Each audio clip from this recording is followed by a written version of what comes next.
E aí pessoal, sejam bem-vindos a mais um vídeo aqui no canal Sem Foco. Meu nome é Luan, eu sou engenheiro eletricista. Nos últimos vídeos nós falamos aí sobre o sistema elétrico de potência, o transporte da energia desde a geração até o consumo, da presença das subestações e também da importância dessas instalações dentro do sistema elétrico. O sistema elétrico ele só funciona da forma que funciona por conta das subestações, principalmente pela presença do transformador de força, que é o cara responsável por fazer esse acoplamento entre os diferentes sistemas, os diferentes níveis de tensão. Então, no vídeo de hoje, eu quero falar um pouco mais sobre o transformador de força, Devido à sua importância, eu quero trazer também aspectos importantes desse equipamento, algumas coisas que a gente precisa verificar do ponto de vista de projeto e um pouco também da experiência aí que eu tive com transformadores a óleo, transformadores a seco, e fazer uns comentários em relação a cada tipo, em relação a problemas também que eu já percebi, que eu já enfrentei aí em relação a esses transformadores, beleza? Então, bora lá para o vídeo. Então, vou começar aqui, falar do transformador de força. Começar aqui pelo funcionamento desse equipamento. Começar falando dos conceitos desse transformador, é sempre importante a gente estar relembrando isso. O transformador ele é um equipamento eletromagnético.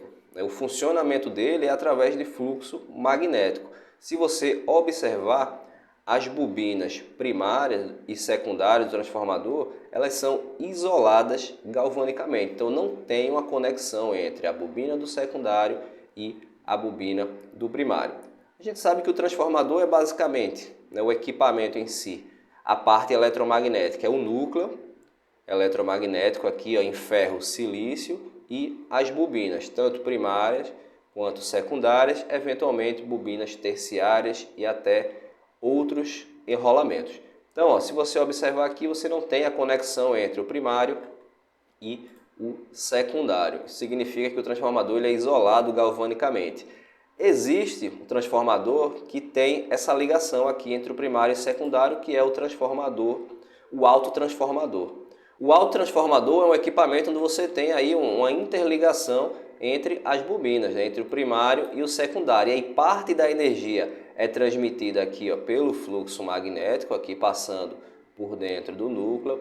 Parte é transmitida pela interligação elétrica, diretamente pela corrente que vai passando aqui, entra pelo primário e vai pelo secundário. Mas esse é o autotransformador. O transformador, o comum, o transformador convencional, ele é dessa forma aqui, com o isolamento entre as bobinas primárias e secundárias, dessa forma que a gente está mostrando aqui. Então, o transformador, para que ele consiga funcionar de forma adequada, a gente precisa aplicar uma tensão aqui no enrolamento primário. E aí, se a gente lembrar do conceito lá de transmissão de potência, da potência elétrica, a gente sabe que a potência é V vezes I. Se a potência é V vezes I, e eu tenho uma potência que entra no primário, essa potência ela vai sair no secundário, é claro, descontando-se as perdas no transformador, eu vou ter uma potência praticamente igual aí no primário para o secundário. No transformador ideal a gente considera dessa forma. Então eu vou ter que V1 vezes I1, que é a potência que entra no terminal primário, é igual a V2 vezes I2, a potência que sai no terminal secundário. Só que como a transmissão de potência no interior do transformador é feita de forma eletromagnética, a gente precisa verificar como é que fica isso em relação ao fluxo magnético. Então a tensão V1 aqui no terminal primário, se a gente trata isso em termos de fluxo magnético, eu posso dizer que essa tensão ela depende ali da quantidade de espiras, o número de espiras N1 que está aplicado aqui e a variação do fluxo dφ dt. Então isso serve tanto para o primário quanto para o secundário. A tensão V1 vai ser a relação de espiras aqui, a quantidade de espiras no primário vezes o fluxo. No secundário é a quantidade de espiras do enrolamento secundário vezes o fluxo. Então, se eu combinar essas equações, eu chego a isso aqui, que é aquela relação de transformador que a gente já conhece. V1 sobre V2, a tensão V1 sobre V2, ela é igual a N1 sobre N2, o número de espiras no primário sobre o número de espiras no secundário, que é igual ao inverso da relação de corrente. Tá? Então, aqui ao invés de ter I1 sobre 2, eu tenho I2 sobre 1. Então, se eu pego, por exemplo, aí um transformador 138, 13.8, 138 no primário, 13.8 no secundário, a relação de corrente ela tem que ser dessa forma aqui. Ó. No primário 138 eu vou ter aí, ó, cruzando aqui 10 amperes.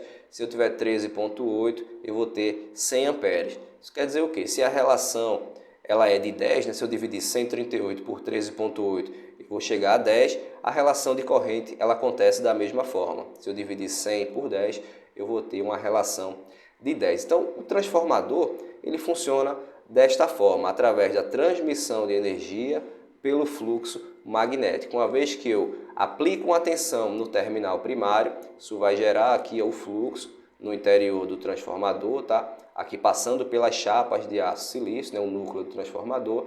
O fluxo se concatena aqui com o enrolamento secundário, gera também uma tensão no secundário, e aí quando você conecta as cargas, você tem a transmissão de potência. Em relação aos aspectos construtivos, a gente falou do funcionamento, né, a questão eletromagnética. Em relação aos aspectos construtivos, o que é importante a gente entender aqui do transformador? O transformador é um equipamento que ele, dependendo do porte, ele pode ser um equipamento muito grande, né, um equipamento enorme e um equipamento que precisa ser muito robusto, porque o transformador é projetado para operar aí pelo menos durante 30 anos, né, a vida útil estimada para um transformador de força. Aqui eu indiquei algumas partes do transformador que a gente precisa dar uma atenção especial, falar um pouco sobre isso aqui. Aqui eu tenho o tanque de expansão. A gente vai falar um pouco mais sobre o tanque de expansão mais na frente, mas basicamente é um dispositivo que ele serve para a acomodação do óleo que está aqui no interior. Porque se você olhar todo esse equipamento aqui, isso é um transformador a óleo. Então o núcleo que a gente acabou de falar, ele está aqui, ó. Ele está aqui embaixo no tanque principal. Vou até avançar aqui para aparecer os nomes.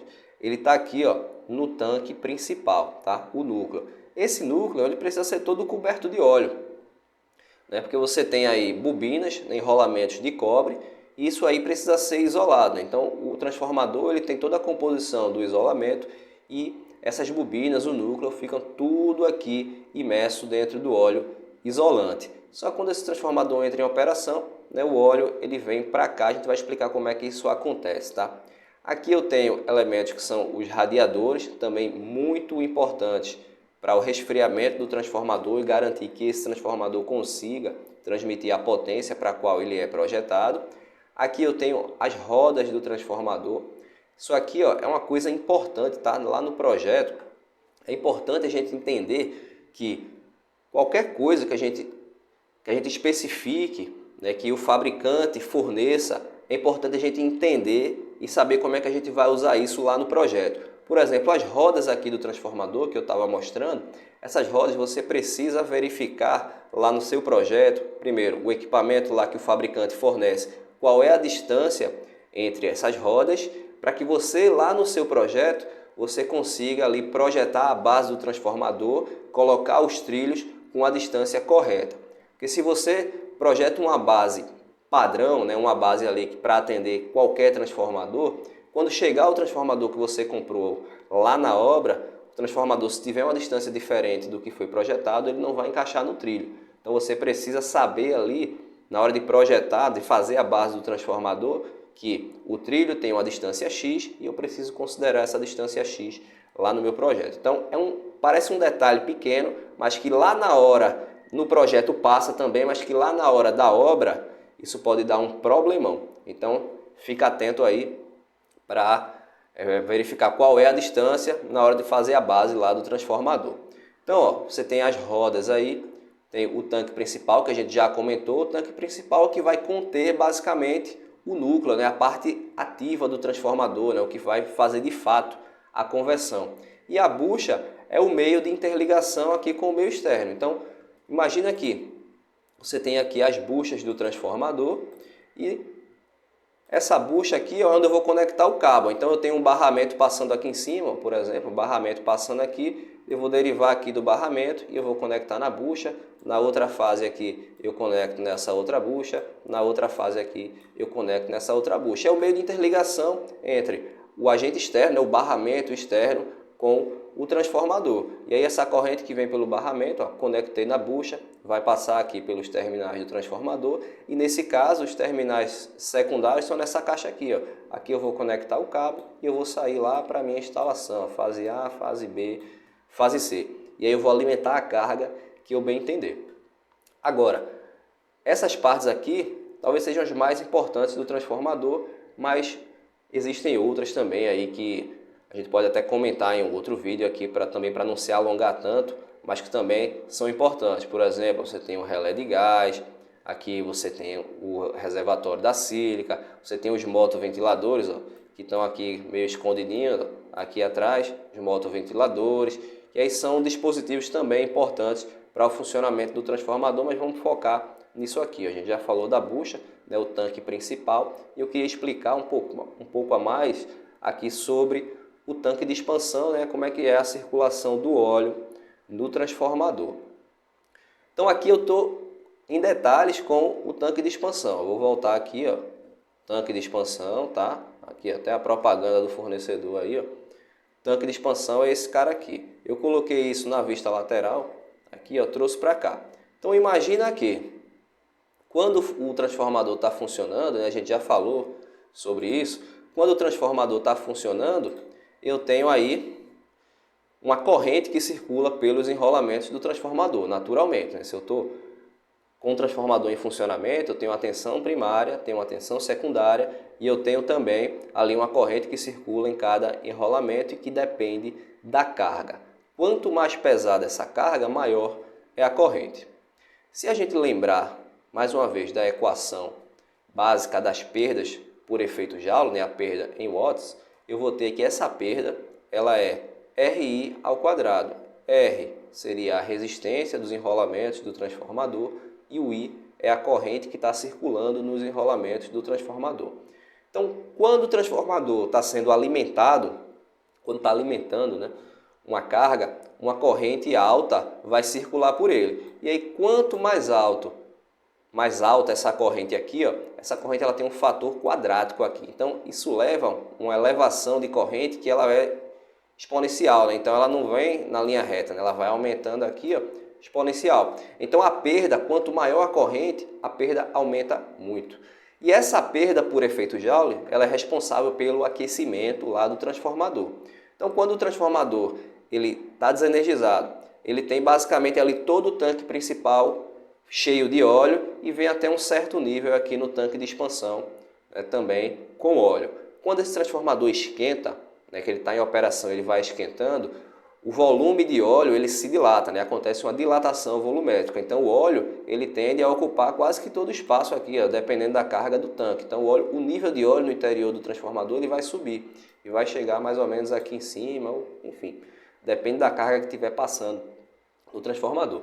Então esse tanque de expansão está ali justamente para fazer essa acomodação volumétrica, né, devido à dilatação por conta aqui, ó, do aquecimento, né, devido às perdas por efeito Joule.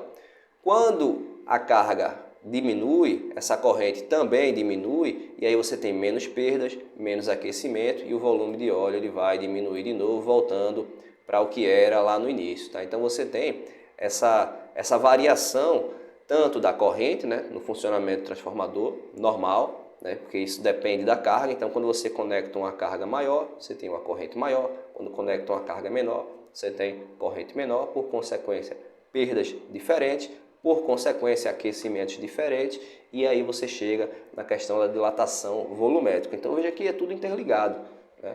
É tudo interligado aí o funcionamento do transformador. Então, o tanque de expansão, que é esse cara aqui, ó, ele vai ficar com o óleo lá, ó, justamente isso aqui, para acomodar todo esse óleo que está aqui no interior do transformador e permitir essas variações, tá?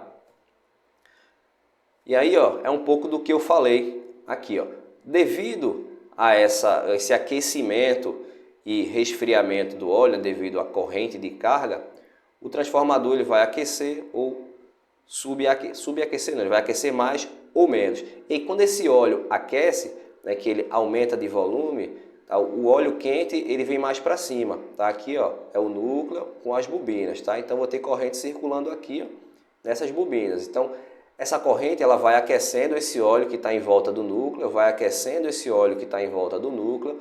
Esse óleo quente ele tende a subir, tá? E aí quando ele sobe aqui, ó, ele encontra essas tubulações que são tubulações dos radiadores. Então esse cara aqui, eles são os radiadores que nós acabamos de comentar.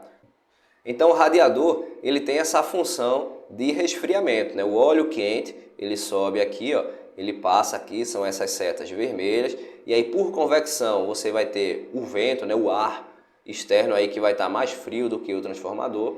Esse ar vai passando e vai levando esse calor do óleo, vai levando embora para o ambiente, e aí o óleo ele volta aqui para baixo mais frio do que ele estava aqui em cima. Então ele volta frio, ele aquece novamente aqui devido à corrente do transformador, ele sobe quente, e aí ele passa pelo radiador, resfria, e esse é o ciclo aqui do óleo dentro do transformador, né? Dessa forma que acontece a circulação de óleo no transformador. Então o radiador é um elemento muito importante aí dentro do transformador, porque ele permite que esse óleo ele circule, que esse óleo resfrie, e aí isso garanta a temperatura estável de operação do transformador para que ele consiga entregar toda a potência para a qual ele foi projetado.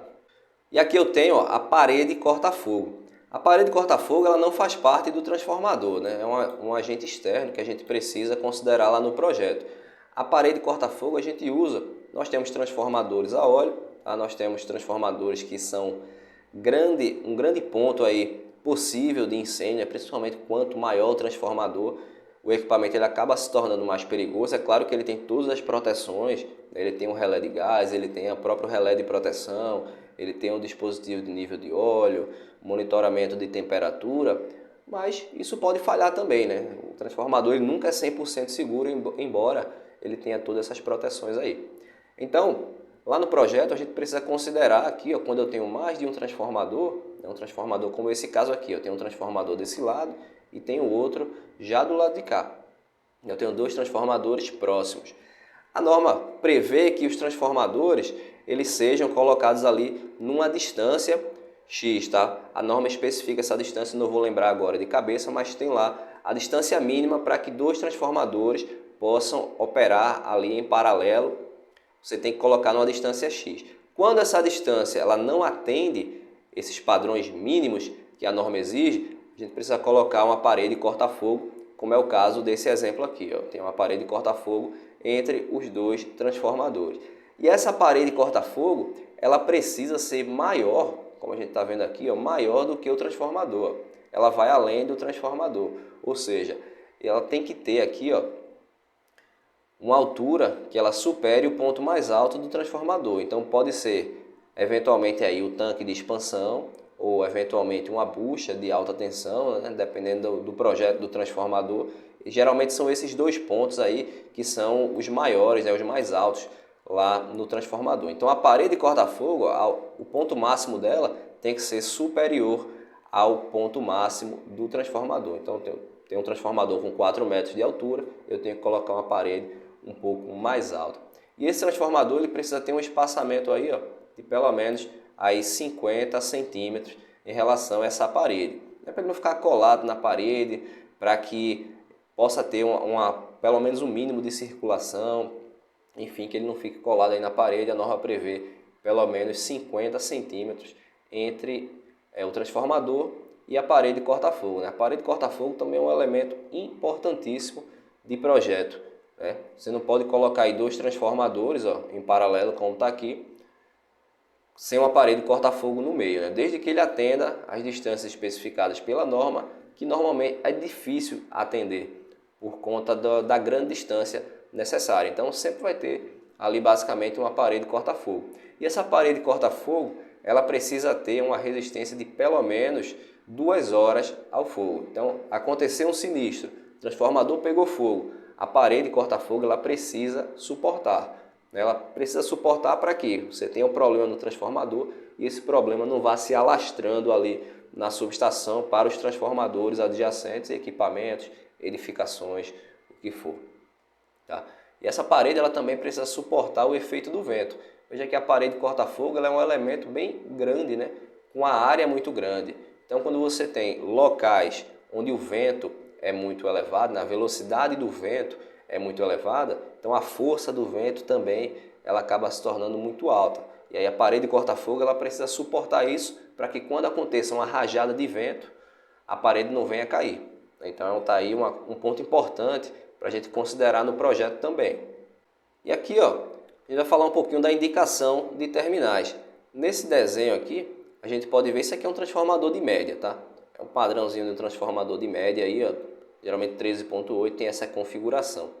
Então, ó, mas perceba que mesmo assim esse transformador, né, apesar de não ser um transformador igual a esse aqui, ele é um transformador que também tem os seus elementos aí, ó, da mesma forma que a gente falou, o tanque principal, as buchas ó, aqui em cima, você tem a presença dos radiadores aqui também, você tem as rodas, né, a drenagem de óleo aqui, ó, a válvula para drenagem de óleo, você tem a sílica. É um transformador que, independente do porte, ele tem todos esses acessórios. Mas o que eu quero chamar a atenção aqui é para as indicações dos terminais. Veja que esses terminais eles estão indicados aqui, ó, X3, X2, X1, X0. No transformador, a gente vai ter sempre essa codificação X0, X1, X2, X3 para terminais de baixa tensão. Então, quando você pega lá um transformador e você está falando dos terminais X1, X2, X3, é o terminal de baixa tensão, os terminais BT, que é X1, X2, X3, e o X0 aqui, ó, esse aqui é o neutro, tá? O terminal de neutro. X1, X2, X3 são as fases e o X0 é o neutro.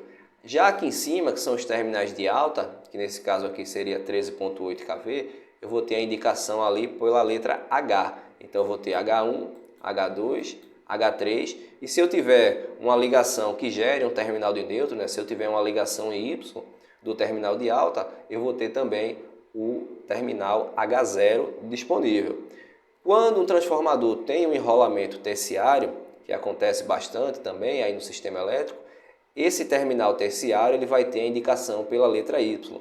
Então eu vou ter ali no terciário ó, Y1, Y2, Y3. Então esse é o padrão que a norma considera aí para os terminais de transformador. Então na alta tensão, né, sempre o terminal de mais alta tensão do transformador, ele vai ter as letras H1, H2, H3 ou H0, né, se tiver o neutro. Os terminais de BT, ele vai ter o X1, X2, X3, X0 se tiver o neutro, e no terciário eu vou ter Y1, Y2, Y3, Y0 se tiver também um neutro disponível.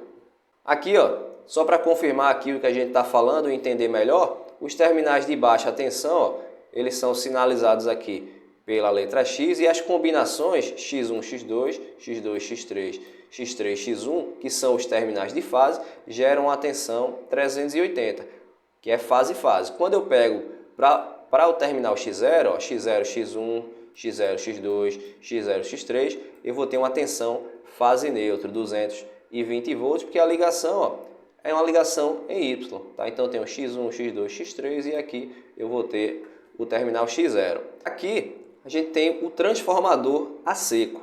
O transformador a seco ele é um equipamento que difere um pouco do transformador a óleo. É claro que o núcleo magnético ele está ali da mesma forma, as bobinas também, está em verde aqui são as bobinas, tá? Vai estar da mesma forma, os enrolamentos, mas ele tem uma composição um pouco diferente. Nesse caso aqui, nesse transformador ele não tem as rodas, por exemplo, mas não é porque é um transformador a seco, tá? Isso aqui poderia vir com as rodas também. A grande diferença é em relação ao meio de isolamento aqui do transformador, que nesse caso é um isolamento a seco, né? Resina epóxi. No caso lá que a gente falou dos demais transformadores, são transformadores a óleo. Existem diferenças em relação a esse transformador, tá? Existem casos onde é mais vantagem aplicar transformador a seco, né? Muitas vezes em instalações internas a gente é obrigado a usar transformador a seco, tá? Em detrimento ao transformador a óleo. Já em instalações externas, normalmente se usam transformadores a óleo. Esse transformador a seco é um transformador principalmente usado em subestações de média, subestações abrigadas. Normalmente eles dão um resultado muito bom do ponto de vista da manutenção, né? Tanto que se fala que o transformador a seco é um transformador que não dá manutenção. O transformador a seco é um transformador que é isento de manutenção. É claro que não é bem assim, tá? Mas o transformador a seco ele acaba tendo um bom desempenho. Eu trouxe aqui um comparativo em relação aos dois tipos de transformador, tá? Um comparativo que eu, pesquisando um pouco sobre esse transformador aqui, eu acabei encontrando na internet. Achei interessante trazer aqui para a gente comentar um pouco sobre essas situações aqui que o comparativo traz. Então vamos lá. Material isolante considera transformadores a óleo e resina epóxi, né, que é o transformador a seco. Então, do ponto de vista da manutenção, o que é que ele fala aqui? Que no transformador a óleo deve ter uma manutenção periódica, necessitando substituições de óleo isolante, juntas, guarnições e acessórios. No caso do transformador epóxi, ele está dizendo que é isento de manutenção, né, que é o que a gente comentou agora há pouco. Bom, não é bem assim. Tá? O transformador a óleo, a seco, é um transformador que realmente ele acaba dando normalmente aí menos manutenção em relação ao transformador a óleo. O transformador a óleo naturalmente, né, pela presença do óleo, você precisa estar monitorando lá o óleo, você precisa tirar amostras, está fazendo sempre o acompanhamento do transformador para ver se aquele óleo ele está de boa qualidade, se ele não foi contaminado. Isso é muito importante que você faça isso, essa manutenção periódica, aí pelo menos anualmente. Então, acontece realmente essa coisa do transformador a óleo dar mais manutenção, mas é importante sim que o transformador a seco também tenha esse acompanhamento, que você faça os ensaios do transformador anualmente, que você mantenha esse acompanhamento em relação ao transformador a seco. Você não vai precisar fazer drenagem de amostra de óleo, é um transformador que ele tende a dar menos problema, mas mantenha sempre o acompanhamento. Em relação à minha experiência com esses dois tipos de transformadores, por exemplo, eu trabalhei 4 anos na indústria, numa fábrica, e nessa fábrica tinha os dois tipos de transformadores. Então eu fazia esse acompanhamento aí tanto do transformador a óleo quanto dos transformadores a seco. Então lá a gente tinha aí uma subestação 69 13.8, onde eu tinha dois transformadores a óleo, tá? 69 13.8, 20 MVA cada um. E lá também tinha algumas subestações abrigadas para atender os diversos blocos, cerca de 14 transformadores a seco, né? 13.8 para 380. E qual foi minha experiência em relação à manutenção desses transformadores? Até para corroborar um pouco com o que a gente trouxe aqui, realmente o transformador a óleo durante esses 4 anos, ele deu bem mais manutenção do que o transformador a seco. Então até anotei aqui alguns problemas que nós tivemos lá com o transformador a óleo para passar para vocês aqui e até para fazer esse comparativo entre os dois. Por exemplo, lá no transformador a óleo, a gente teve um problema com o relé de gás de um dos transformadores, né? O relé de gás, talvez pelo tempo que o transformador ficou parado, né? Antes de entrar em operação, né? Existia um delay grande aí entre a compra do transformador e a entrada dele em operação. Então não sei se foi por conta disso, mas o contato do relé ele ficou colado, então ele não mudava de estado, né? O contato do relé de gás. A gente precisou substituir esse relé de gás. Um outro problema que nós tivemos foi uma falha de isolamento do núcleo para a carcaça. Como a gente falou, o transformador ele tem um núcleo lá no interior. Só que a carcaça dele, né, o tanque principal, ele é metálico. Então eu preciso ter ali um isolamento entre o núcleo e a carcaça. Tá? E aí esse transformador, durante um ensaio de isolamento, ele apresentou uma falha nesse isolamento. Então foi necessário contratar uma empresa especializada para inspecionar, identificar o ponto, né, onde estava essa falha de isolamento e resolver o problema no transformador. Então foi uma questão também que a gente precisou resolver.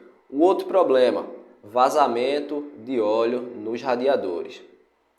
Não sei se é a questão do fabricante, não sei se era a qualidade do transformador, mas esse transformador apresentou diversos pontos de vazamento em radiadores, né? A corrosão ela estava bem alta, talvez pelo local ser um ambiente próximo às orlas marítimas também, isso é um ponto importante que a gente precisa levar em consideração, mas esse transformador aí ele apresentou diversos pontos de vazamento de óleo pelos radiadores, então a gente precisou fazer substituição também de radiadores. E por último, aqui a gente precisou também tratar um vazamento de óleo no comutador. Então, era um transformador que tinha um comutador de derivação sem tensão, né, aquele que a gente opera lá manualmente, sem carga. E esse transformador ele apresentou ali no isolamento, ali no O-ring, né, que chama, um anel de borracha que tem para fazer o isolamento ali, a vedação do comutador. Ele apresentou também vazamento nesses pontos, nesse ponto aí. Então, foram 4 anos, né, que eu convivi com esse transformador e ele deu esses 4 problemas aí, que foram problemas que financeiramente aí ocasionaram um transtorno. Ainda bem que a gente tinha 2 transformadores, poderia comutar, né, como a gente fazia lá, colocava o outro em operação e botava o que estava com problema para manutenção. Mas financeiramente isso é muito ruim e pode gerar um transtorno grande dependendo aí do local, da instalação e o que esse transformador estiver alimentando. Então, durante 4 anos, 4 problemas importantes no transformador a óleo e olha que nós só tínhamos lá 2 transformadores a óleo. Não sei se era o fornecedor, se era a marca do transformador, mas isso é um retrato desses 4 anos. Em relação aos transformadores a seco, nós tínhamos 14 transformadores a seco e não tivemos nenhum problema. Pelo menos durante esse tempo que eu estive lá, não tivemos nenhum problema. Manutenção praticamente não existia, a gente começou a implementar os ensaios, não no primeiro ano, mas a gente começou a implementar os ensaios e o transformador nunca deu problema até hoje, né? Até onde eu sei, o transformador continua operando sem nenhum problema. Realmente o transformador a seco, em termos de manutenção, ele acaba sendo uma alternativa muito importante, né? Geralmente ele tem um custo um pouco mais caro de aquisição, mas na manutenção aí, pelo menos durante essa experiência, a gente percebeu que isso se pagou, tá? Então, em relação à vida útil do transformador, os dois têm vida útil estimada ali, ó, cerca de 30 anos ou até mais, tá? Então, os dois eles duram bastante. Aí, se for um transformador de qualidade, né, com as devidas manutenções, eles vão durar 30 anos, 40 ou até mais. Em relação às obras civis, como a gente comentou, o transformador a óleo ele precisa da parede corta-fogo, ele vai precisar da bacia de contenção, ele precisa da caixa separadora. Então, ele acaba agregando um custo maior na obra, enquanto que o transformador a seco ele não depende disso. Tá? Ele não precisa da bacia de contenção, ele não precisa da caixa sal, porque não tem óleo para derramar. Então, o transformador ele tem essa vantagem também do transformador em resina epóxi. Já em relação à segurança, ele fala aqui do risco de explosão, incêndio, vazamentos e contaminação do meio ambiente, né? É claro que a gente sempre coloca a bacia, coloca a caixa separadora, mas acaba sendo um risco presente aí em transformadores a óleo. Já o de resina epóxi é um transformador que não vai ter esse problema do óleo e ele fala aqui que não explode. Acho que realmente não explode, mas ele pode sim dar problema, ele pode pegar fogo, principalmente se as proteções intrínsecas dele não atuarem, né? A proteção do transformador a óleo tem vários acessórios para proteção e controle. E em relação ao transformador a seco, basicamente eu não vou ter dispositivos para monitorar ali o óleo, né? Eu não vou ter nível de óleo, relé de gás também não vai ter, né? Então acaba que realmente tem menos acessórios.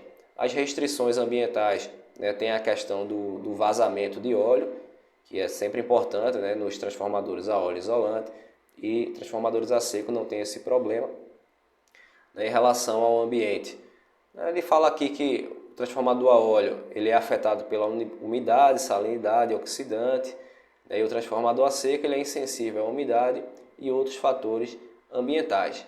Não é bem assim, né? O transformador a seco normalmente ele está numa instalação abrigada, que é controlada, muitas vezes tem uma temperatura controlada, tem refrigeração. Então, normalmente ele não sofre com os agentes externos, né? Com os intempéries, tanto com a umidade, com salinidade, porque ele está ali dentro da subestação abrigada, né? Mas você não pode pegar um transformador desse e jogar lá no pátio, como a gente faz com o transformador a óleo também, tá? Em relação às certificações, é mais uma vez aí, ó, cuidado com esse tipo de equipamento, tendência a se evitar esta execução, não oferece riscos ao ser humano. Na verdade, todo transformador ele acaba sendo um ponto de risco, né? O equipamento elétrico em si ele pode ser um ponto de risco. No caso do transformador, ele também é. O transformador a óleo tem essa questão do óleo, a questão ambiental, o vazamento, o risco até de explosão, que o transformador a seco realmente não tem. Mas o transformador a seco não é porque ele não explode, não é porque ele dá menos manutenção que a gente deve negligenciar ou deixar de fazer manutenção. Isso aqui, ó, dizer que o transformador é isento de manutenção, não é bem assim, tá? Você não pode botar um transformador para operar 30 anos e não dar nenhuma manutenção. Ele vai dar menos manutenção. Agora, isento, 100%, isso não pode acontecer, beleza? E aí, só para fechar, esse transformador aí, ó, ele é usado, né, o transformador a seco, como eu falei aqui, principalmente subestações internas. Então você vai estar ali, ó, na subestação abrigada. Então a subestação ela tem um ambiente controlado, né? Por isso que esse transformador ele dura bastante e dá menos manutenção, porque ele está num ambiente controlado, ele sofre menos com salinidade, ele sofre menos com o sol, com ressecamento, com poluição. Então é um transformador que ele tende a durar bastante realmente, tá? Justamente por causa desse requisito aqui.